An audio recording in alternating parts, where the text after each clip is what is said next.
Hello, welcome to Wing Tech Corner. Welcome to part one of building the breakout board for the ATmega328P. It's going to start off by creating a new project, and we're going to work on building out the schematic for this board. When we're done, we should have a schematic that breaks out the analog to digital converters, serial port, a bunch of GPIO pins, the I2C bus, and also have an indicator LED. So first thing we're going to do is change the grid spacing to 2.54 millimeters, and this will match the typical pin spacing and dip spacing for many of the symbols that people have created for the Eagle library. We are going to make extensive use of the SparkFun IC library that they've published. You can find that on GitHub or on the SparkFun website. And they've got a nice symbol here for the ATmega328P. We're going to use the 28-pin PDIP footprint since we're going to be using all through-hole parts on the board that we're going to be designing.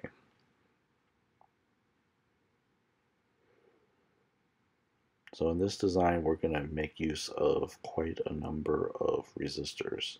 For the I2C, we're going to have pull-up resistors, and for the analog to digital converter pins, we're going to have pull-down resistors. We're going to have a current limiting resistor for the indicator LED, and we're going to have a pull-up resistor for the reset pin on the microcontroller. We're also going to have two capacitors for the external oscillator. You could do the design without the external oscillating crystal,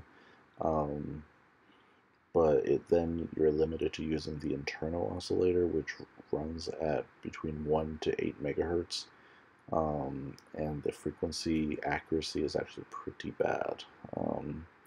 You could, in theory, do USB and serial stuff with it, but you're probably going to find that under certain circumstances it'll be quite flaky. So if you want to ensure rock solid stability, then strongly recommend getting an external oscillator crystal for your microcontroller. In this design, I'm using a 16 megahertz 2-pin through-hole part that you can buy on Amazon, eBay, AliExpress, or if you want to buy a whole mess on Alibaba. But yeah, it's pretty easy to find parts, and 22 picofarad ceramic capacitors. So it doesn't matter which way you stick them in, it's going to work. I'm also using the 6-pin, the 2x3 AVR ICSP socket. It's what was on the Arduino Uno. I've found it on quite a number of boards, and for a lot of the tooling I have at home in my tech corner, I've pretty much standardized to the 2x3, so a lot of my designs end up using that ICSP socket configuration. I know there's others out there like the 2x5 or the 1x5 or the 1x7 or whatever else, but they take up a much larger footprint. It's not as compact, so I'm just going to stick with a 2x3. If you want to use a different header format in your schematic when you build this, you're perfectly welcome to. I mean, as long as the pins match up to what they should be, it should not be a problem at all. So I save frequent and save often, something I learned from the good old DOS days and online, and well, not online, but like adventure games that crashed quite frequently. So every now and then I'll just hit save for the heck of it.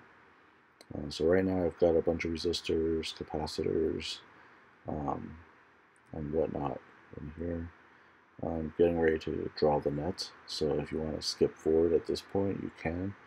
I would recommend using the timestamps below in the description of this video to jump to points of interest for you. But this video itself is going to run a full 40 minutes or so, just because the process of drawing out these nets, labeling them and such takes a pretty long time.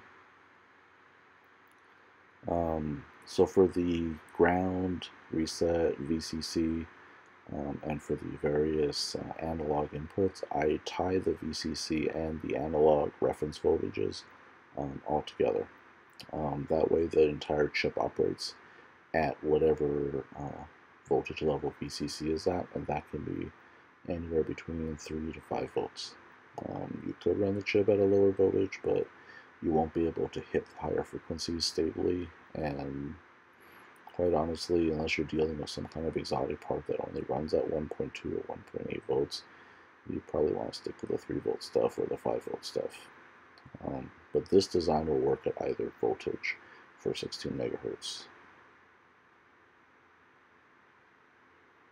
So you will notice that I will heavily label nets. That's just because I've been burned by thinking I've connected the right net and then ended up with the wrong net. And in fact, while reviewing this video and doing the narration for it, I noticed that I will make a net mistake, and I will have the correct schematic included as a cutscene.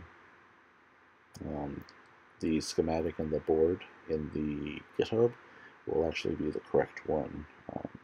Basically, I run the reset switch from the reset pin to VCC. So the net of that is the reset pin is normally pulled high to keep the chip running, and it's pulled low to reset. And if you pull it up to connect to VCC, it's not going to do its job of resetting the chip.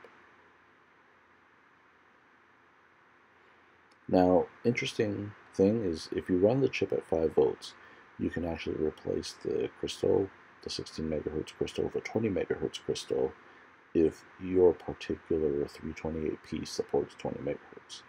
You just need to make sure that you also change the frequency constant in your code, so that all the timing in your code works properly.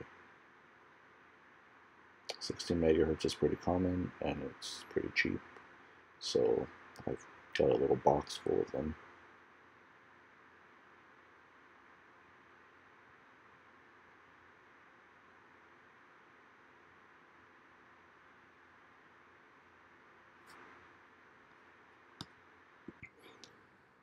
So here I'm starting to create out the nets for the AVR ICSP programming port.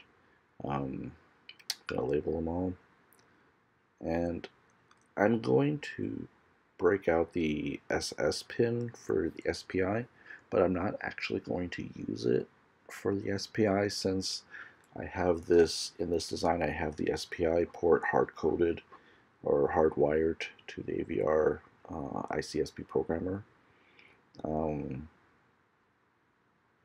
You can probably make changes to it so that you can toggle in between, or put the correct diodes or the resistors in place to block the current so that normal operation of the SPI port works correctly when the ICSP programmer is plugged in place. But in this design, I'm going to keep it simple and dumb. It assumes that you want a dedicated ICSP port as opposed to an SPI port. So if that's not the case, change accordingly. But for this design, that's what I got. I just copied and pasted a whole set of nets up to the top there, just to speed things up a little bit. And I also did a move in place operation on the microcontroller symbol. And what this does is that it ensures that any net that's in contact with one of its pins forms a connection. I've had some gotchas in the past where I would paste the nets, but they didn't actually connect to the IC, and that ended up in a lot of debugging.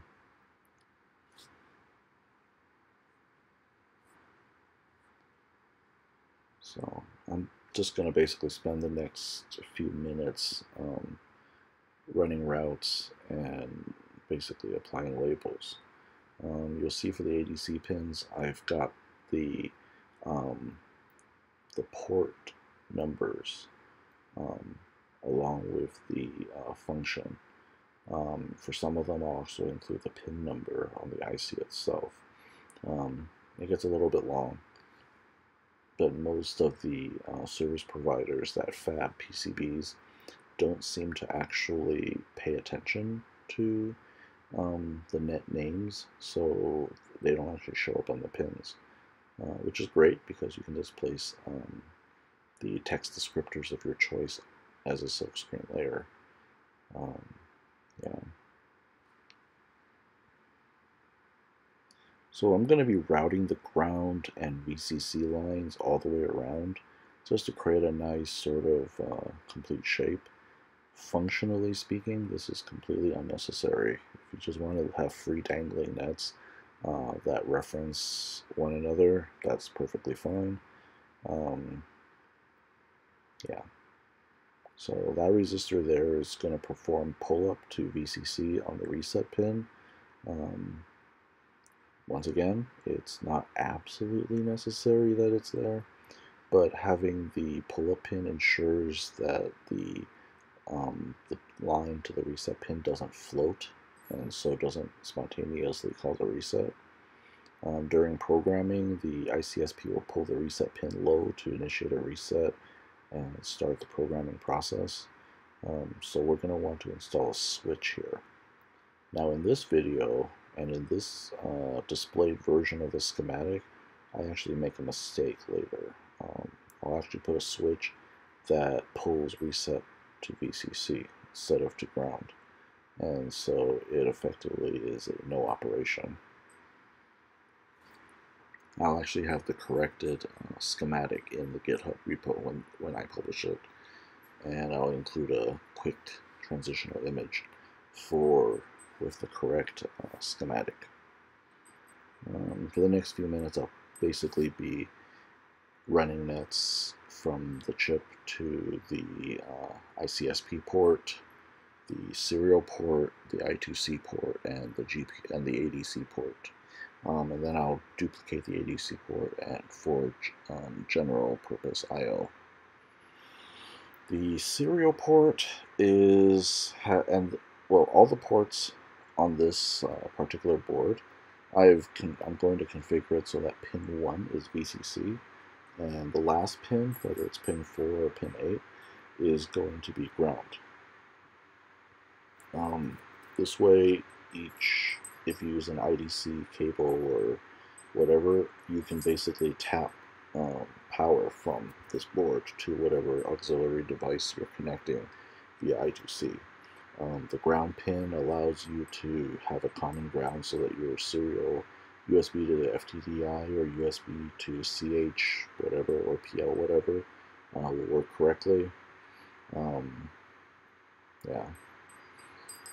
I do not have it set up so that the serial header can initiate a reset. The reason being that this board is designed with the idea that if you're going to reprogram the board, you're doing it through the ICSP header.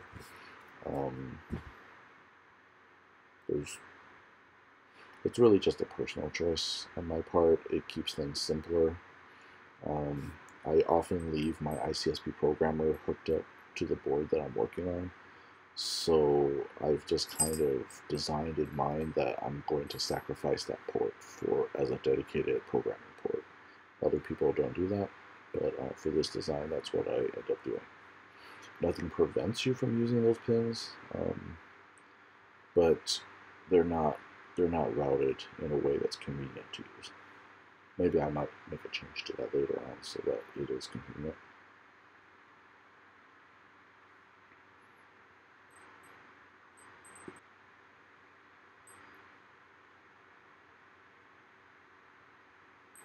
So as I mentioned before, all those resistors are there as pull-ups for the pull-ups for the I2C, and for the ADC pins, they're pulling down to ground. That way, any values that you read aren't going to be floating. You technically don't need it, but what ends up happening is you'll find that your ADC value is hovering around 0 for the most part, but when you apply a voltage to it, and remove the voltage source, it doesn't necessarily go back down to 0. It just sort of hangs around the voltage level that was there. So a pull down helps to clear that state. A lower resistance will give you a faster pull down, but too low and it ends up competing and skewing the reading on your analog voltage source. So I use 10K. It's generally a good value. You could probably use a value as high as 49K, but you might find that if there's a lot of capacitance in your circuit, that voltage won't drop back down to 0 very quickly.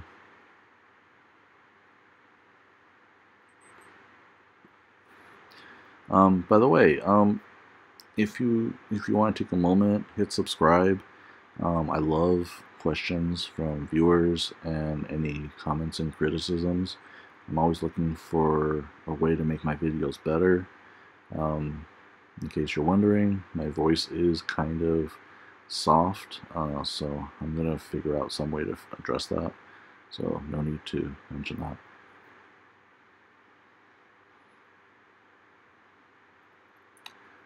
For the people who are curious, I'm actually doing most of this on a Mac.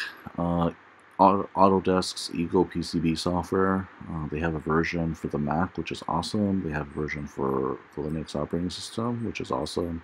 And they have a version for Windows, which is also awesome. It works great on a Mac. I really like it. It's super convenient. It would probably be great if I can get it to run on a Linux box, but right now I'm pretty much operating from Macs when it comes to a laptop or a desktop, and Linux for pretty much everything server side. So I have gotten the Xilinx ISC running in a Linux machine and then just sort of running it headless. So that's kind of fun for doing FPGA development work. If people are interested, please let me know in the comments and I can do a video about that later on, how to get that set up and kind of the gotchas that are associated with it. For those wondering what the heck I'm doing here, I'm trying to clear space so I can route the analog lines over to the what's currently called jumper 3 right now. I end up just deleting it and just redoing it. Had I thought about it, I would have shifted everything up a little bit more so it isn't all log jammed in the same place. Or I could have done what most people do, and that's to just have the nets not be all fully connected visually.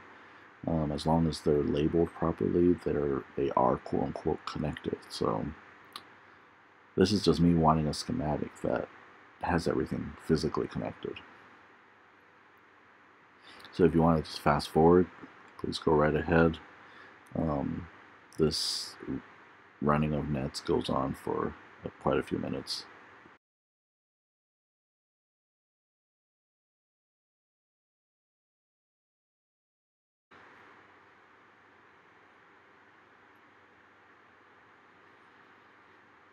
So that cross right there, where the horizontal line cuts through a 45-degree and 90-degree, a junction point, and no dot formed, Eagle's ERC is going to complain about that later in one of my later videos when I finally get around to doing the board for this. The ideal is to just not create intersections like that to begin with, but sometimes while you're running nets, you just don't notice it and it happens. So it's just something to know.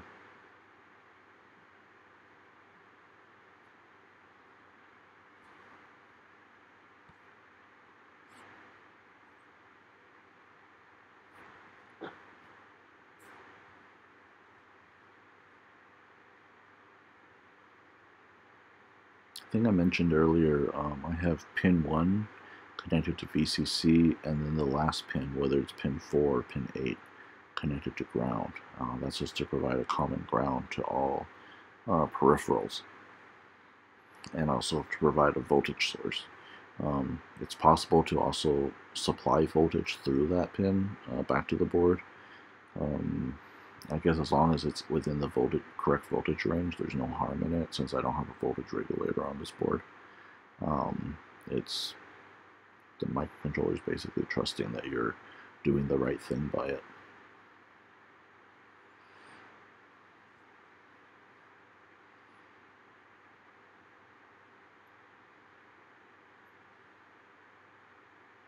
I think I also mentioned earlier that the values for the I2C pull-ups, I have them listed as 10K. Generally speaking, that will work. If you have a lot of capacitance on your bus, or if you have lots of runs, and you're worried it might pick up stray EM, then using a lower resistance value, like maybe 4.9K, might be appropriate. There are documents and guides online on how to pick and choose the right value. But since with this board, it's unknown whether or not the devices you're plugging in have their own pull-ups, and I don't know how long the ribbon cable or the ADC cables you're going to be using are going to run, or even if they are ADC cables.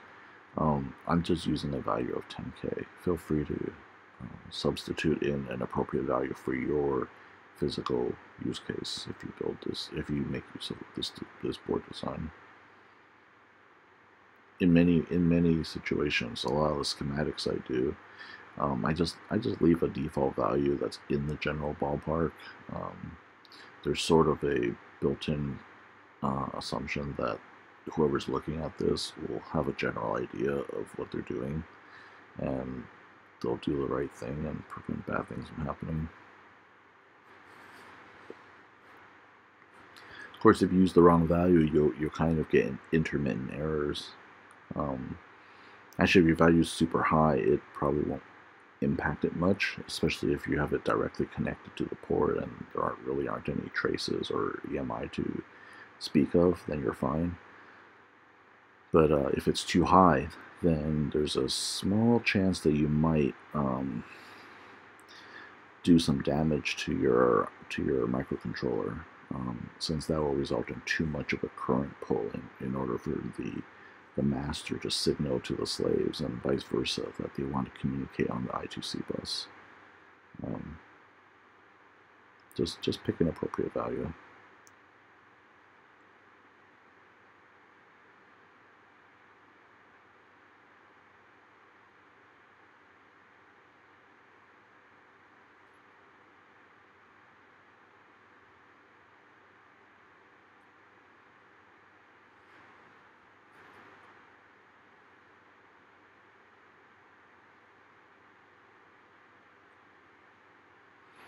So one of the cool things that I've found is that using headers from other Eagles parts libraries like SparkFun's or Eagle's standard library,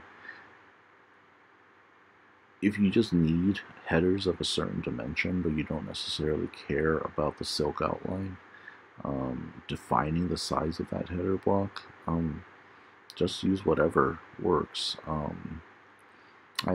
Like for instance, I've got a whole box full of 2x7 shrouded male headers for the board, so for the PC through-hole PCB, and I found a part that uses that, but the pinout and everything on it is actually labeled for a Xilinx FPGA JTAG programmer.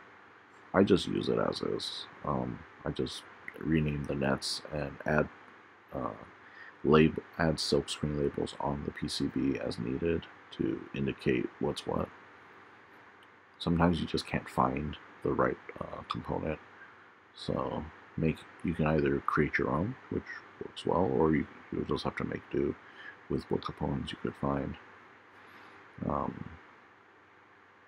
Yeah, I would refer to the video I made on how to create the M3 hole mount,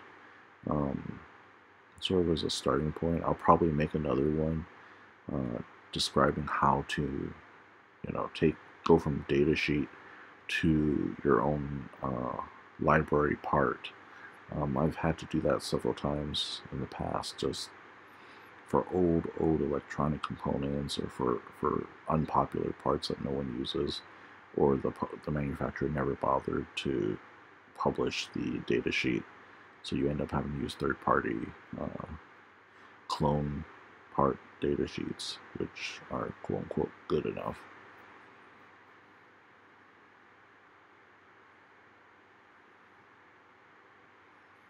Yeah, I'm just trying to figure out how to route here without intersecting corners. Could have saved myself a lot of grief if I just simply moved that port to the bottom of the schematic sheet. Look at that. Looks like spaghetti.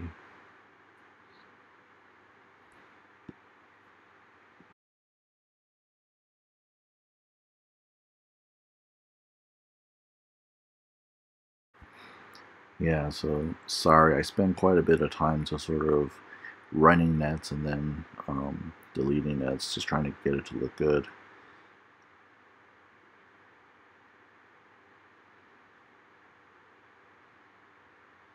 And of course, the obligatory labels. I label everything.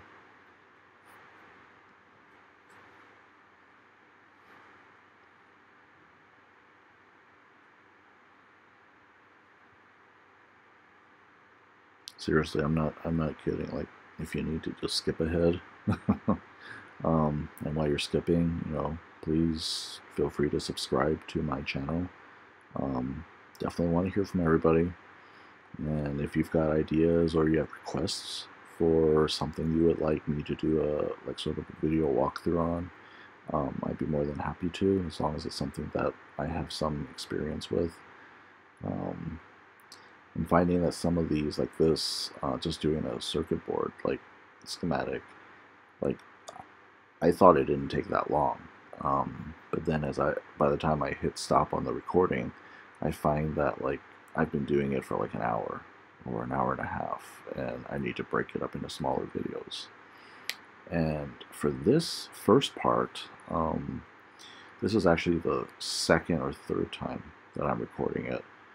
The first time I kind of was doing the schematic, some of the schematic, and then some of the board, and then back and forth, and it was very difficult to sort of piece together a coherent segment where it's like, hey, this is all the schematic stuff. All right, we got that settled. Let's go on to the board stuff. So instead of trying to slap that together, I just redid a new recording of a blank project. So hopefully it's more coherent, and hopefully it's easy to follow. If it's not, let me know.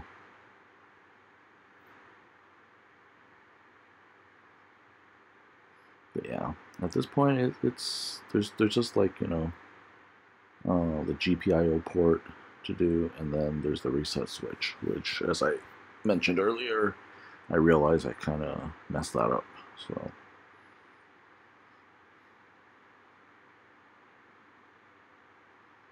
yeah, I felt the need to just sort of like put little, like, hey, these are power caps, and this crystal oscillator is optional. You can use the internal oscillator if you really want to, as long as you're willing to accept the potential inaccuracies. Oh, so the internal oscillator, the built-in clock for the ATmega 328P, or 328, the P is just a lower power version, it can actually be calibrated. There's an actual 1 byte value for calibrating the internal oscillator.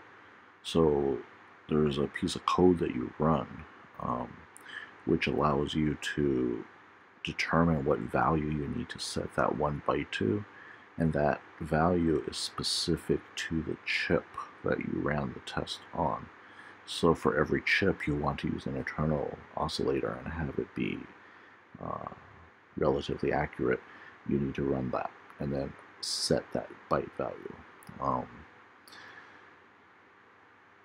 For a lot of my projects, I didn't necessarily need the accuracy of the clock to be that good, so I just used the internal clock and provided sufficient power for it to operate in 8 megahertz mode. But for this schematic, I felt it was important to add the external oscillator just to improve the chances of a particular design running for more people. So this particular schematic design is something that I've already tried on another board, on an ATmega 1284P, in terms of the programmer circuit and the external clock. Most of the Mega line have internal oscillators that they can use as reference, and they are pretty decent. Just as long as you're willing to accept somewhere between 10 to 30% clock inaccuracy. Yeah, so external oscillator is probably a good idea, especially if the external crystal has a high clock accuracy and low drift.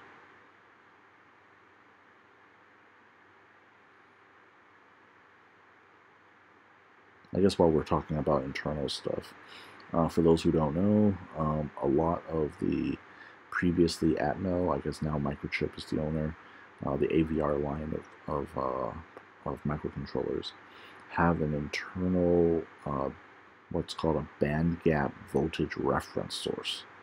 Basically, it's just a circuit of silicon that registers or serves as a voltage reference for 1 volt, plus or minus some tiny fractional amount. The long and short of it is, if you use that internal 1 volt band gap reference voltage, you can actually compare it to the voltage running through the chip, through the VCC, and it will give you a value based on that. When you calculate that value out into actual voltage, the net is that it would give you the actual measured voltage of coming into the chip. So you can kind of use it as a voltage monitor for the level of power or level of batteries and whatnot. It's actually kind of cool.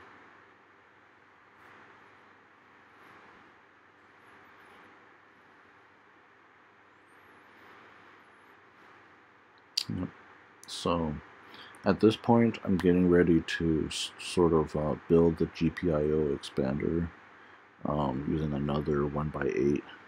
It's going to have VCC and ground, but it's going to break out the PD port block D group pins, as well as one of the SPI-SS pin. For some reason, I didn't break out the LED pin as part of that group, and now that I'm thinking about it, I'm kind of wondering why I didn't do that. But oh well. One cool thing about Eagle PCB is, and actually any kind of schematic capture, is once you've got a design in place, you can always, copy it and make changes to it. Like, hey, you know what? It would make a lot more sense if all the pins in one particular port block are on one particular header.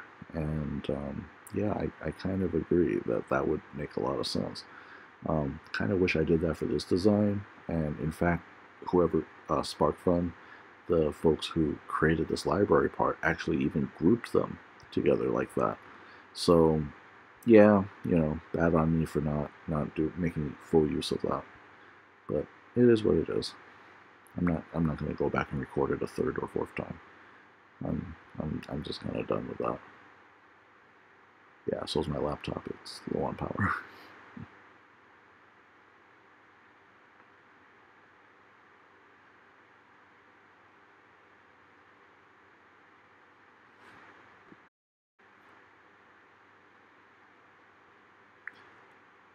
So it occurs to me I've been talking for about 35 minutes or so now, and yeah, if you've been listening to me kind of sort of just rant as I go, describing things and just sort of doing a little bit of a brain dump, thank you.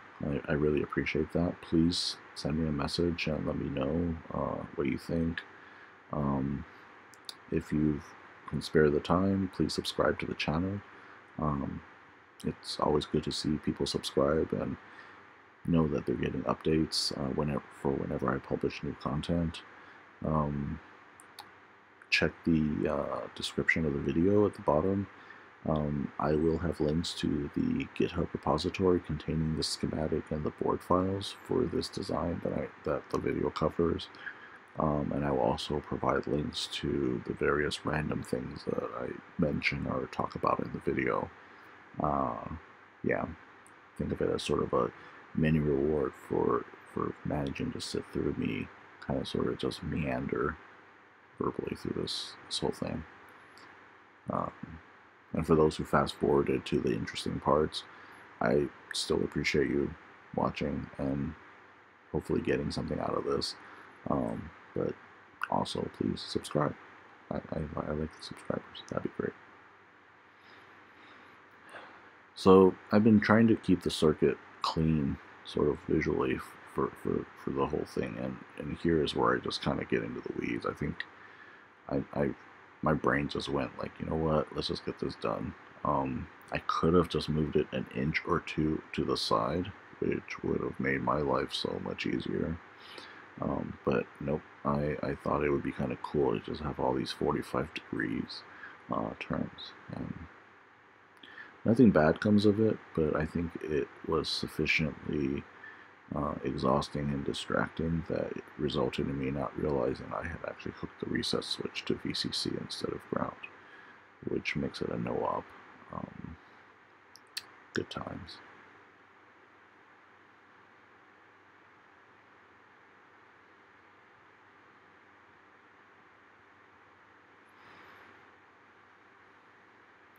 I should note, if folks take the LED that's hanging off of pin 13 and put some kind of monstrous LED there that needs more current, for folks who aren't familiar, the ATmega microcontroller series really aren't capable of outputting too much current. I mean, I think it's probably fair to say that, you know, the usual 15 to 25 milliamps is really as much juice as they can provide. You could put a load that can suck more than that, but you're probably just risking overheating or damaging that pin on the microcontroller.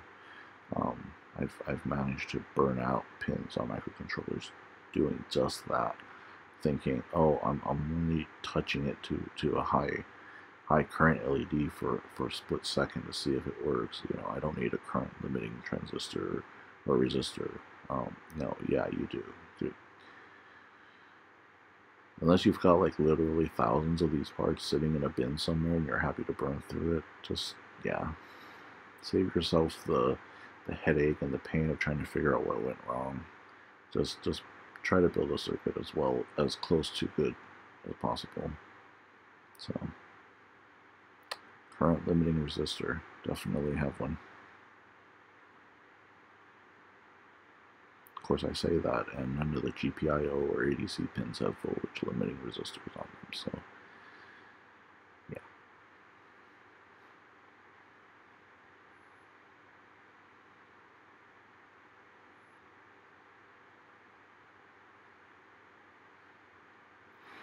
So this is the schematic. In that little rectangle space there, I'm going to add a reset switch. And for folks who have been listening to me sort of mention this in passing, I'm going to create a reset switch here that links the reset pin to VCC if I depress the switch, which is an effective no-op because the circuit by default pulls reset to VCC, and reset is triggered when it's pulled down to ground. So yeah, as soon as I go through the hassle of creating the schematic in the video, I will insert the actual image of the correct schematic. And in fact, in the GitHub itself, I will have the correct schematic and not the one going to VCC. What's interesting is I only just caught this while doing the voiceover for these videos. So yeah, I'm like, wow, okay. And I even have labels and everything, but it just did not register.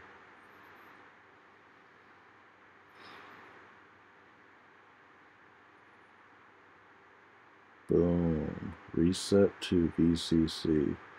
If you want to hit the reset switch, that is so much fail right there. All right, hold on. All right, so this is the correct schematic. It should really go to ground. And so I delete the trace going to VCC and it goes to ground. And all right, and that's it. So please hit subscribe.